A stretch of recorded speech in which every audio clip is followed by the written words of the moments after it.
Hello, good evening. After a while, I'm back.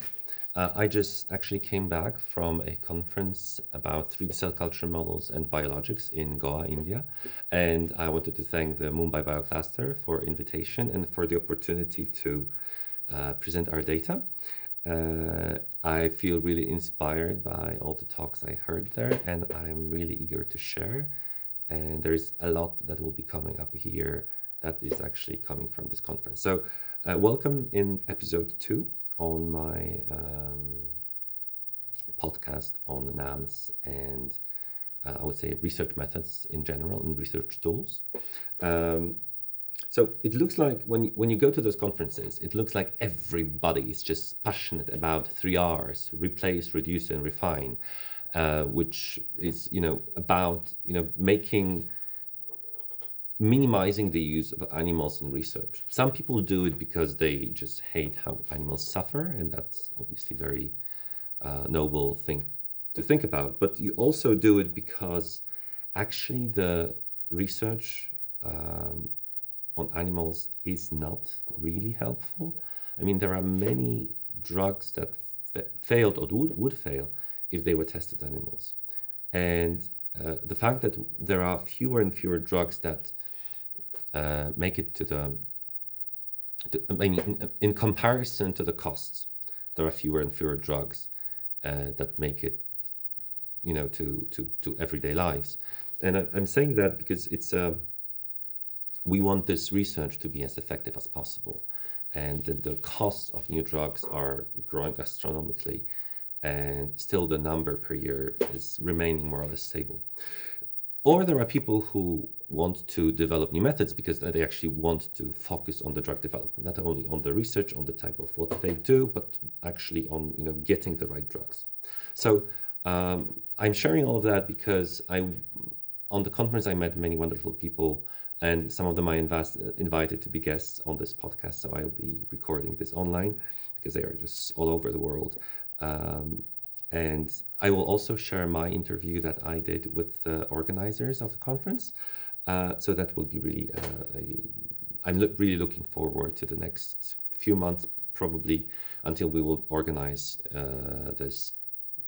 those meetings with everybody, and we will discuss the topics. So today I wanted to really focus on a very basic thing, which I would call basically efficacy versus toxicology. And when you think about NAMs or MPSs, NAMs, new approach methodologies, MPS, microphysiological systems,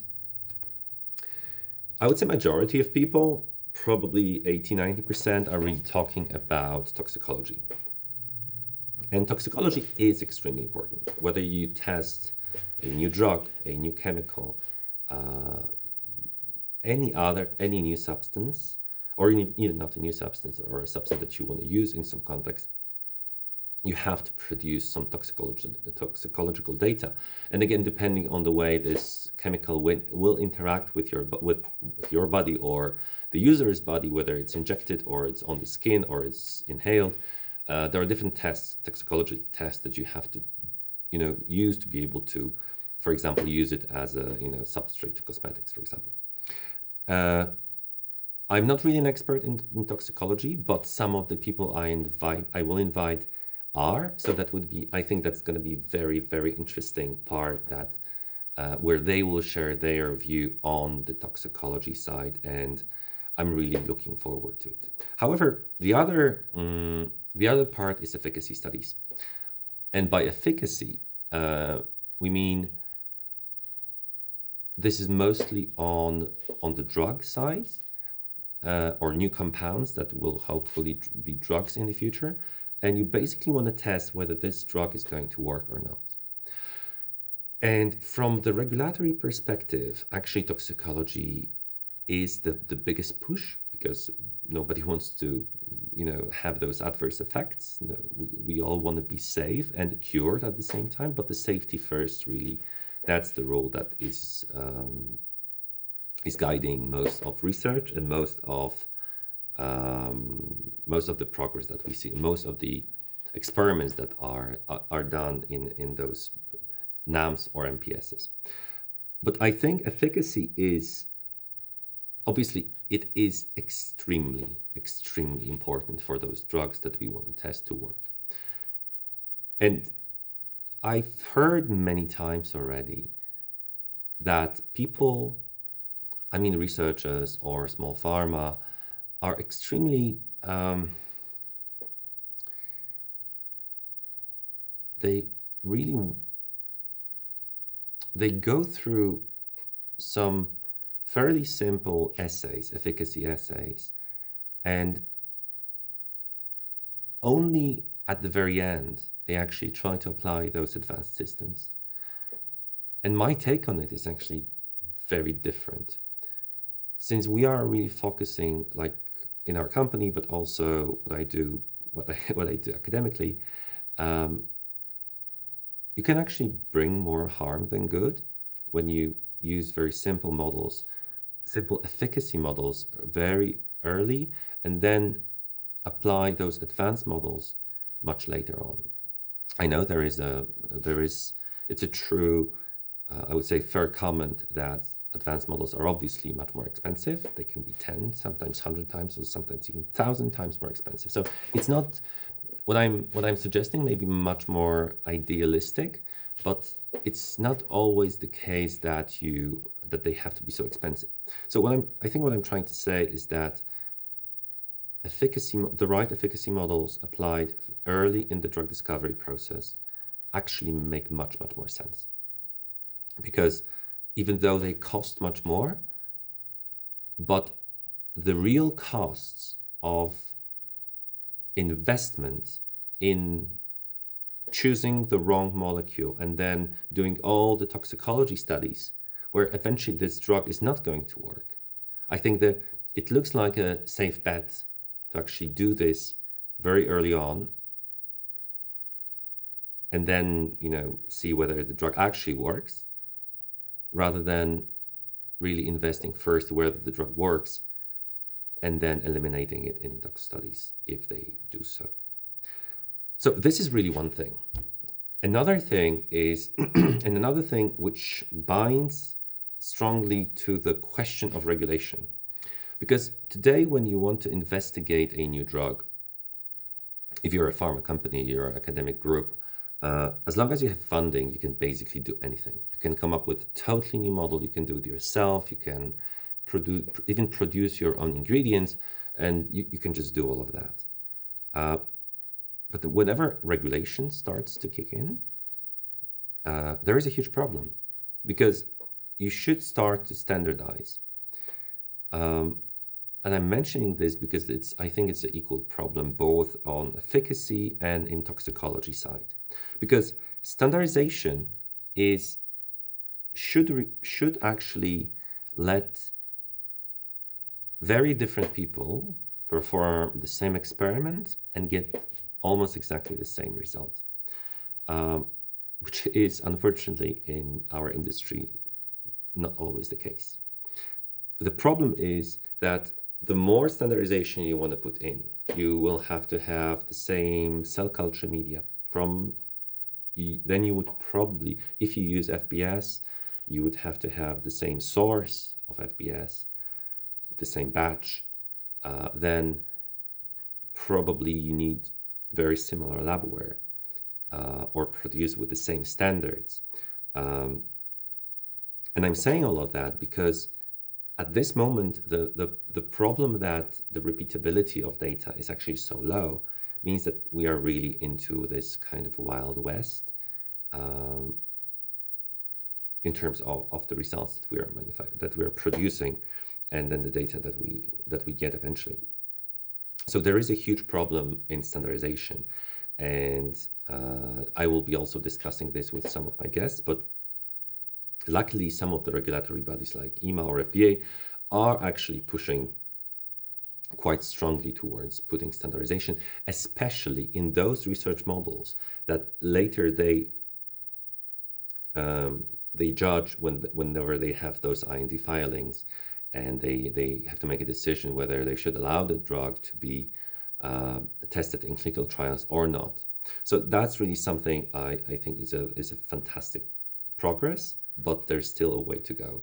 And I don't think I mentioned that previously, but there was this very famous study, but done, I think, by Amgen, where they tested over 60, I think 67 top quality publications, and they were able to repeat, I think, about 10% of them.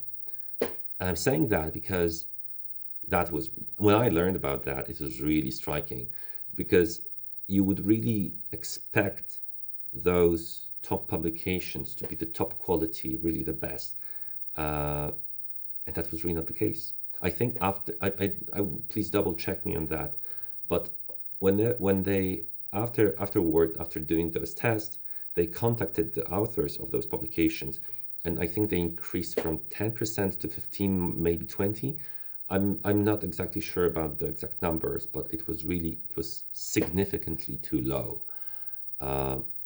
And then if we want to standardize, if you think about the top publications, that the repeatability is so low, and you want to standardize it to be able to test whether the drug is actually going to work, and you think about advanced systems like microphysiological systems or new approach methodologies, it becomes even worse.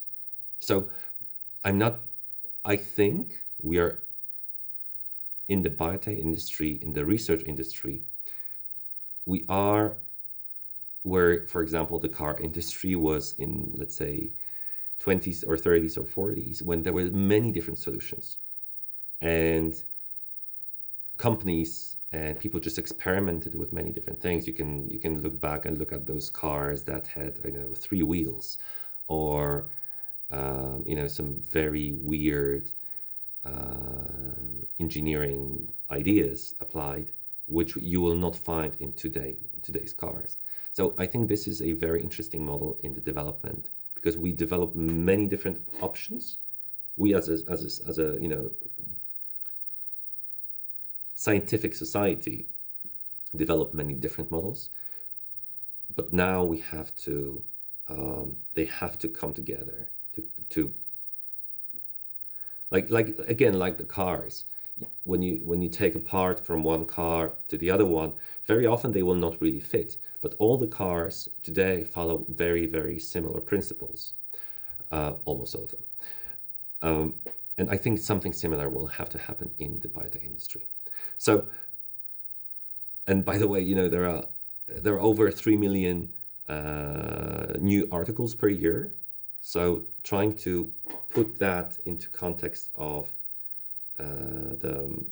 really bringing the repeatability back to science I think is really crucial. And by the way, I know in the first episode I mentioned it can be a bit chaotic because there are so many things I want to say. But think about AI. AI has to have data to learn from. But since it's such a low repeatability and there is so much data and people do it in different ways, and even with a good will, you cannot really report exactly because many journals are not allowing you to give exact details. AI has very little good data to learn from.